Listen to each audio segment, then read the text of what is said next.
Like I started a relationship with God earlier in life. I used to go to a church, but then like through the Marine Corps, slowly I kind of just stopped going to church and stopped really trying to pursue a relationship with God. Got me to a place without that deep relationship with Him, just kind of feeling like hollow, unsatisfied. Out of the military, didn't really know what to do. Kind of a rough transition.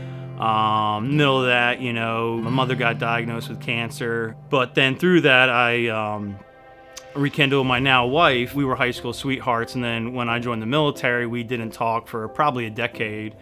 And so here I am in life, kind of not knowing where to go. Just starting to talk with my now wife again. Mom was diagnosed with cancer, and life got pretty hard. I was kind of struggling because my wife and we have 3 stepchildren, so I'm trying to figure out life and start a career. And my mom's passing away in front of me, and just it was really tough. And then wound up holding Mom's hand, took her last breath, and it kind of pretty much broke me. I mean, I felt helpless just sitting there next to my mom on her hospice bed. So I turned to the Bible and I started reading at 1 Corinthians 15 about how our dying bodies must be transformed, and how we get new spiritual bodies. I don't know if that was more for my mom or more for me, but I mean, I really felt God speaking to me. Like, yeah, I was in the military and that was tough, but I came back.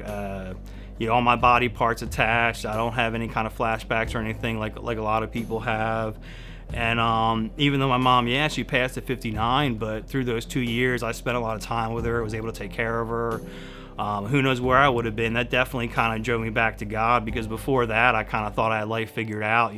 I come to find that, for me, peace and patience is all about just trusting and obeying in the Lord.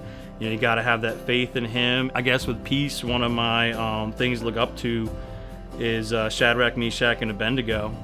They got to the point with King Nebuchadnezzar where they're going to get thrown into a furnace, and they were like, no matter what, we're going to worship our God. He can save us, but if He chooses to or not, we're going to worship Him.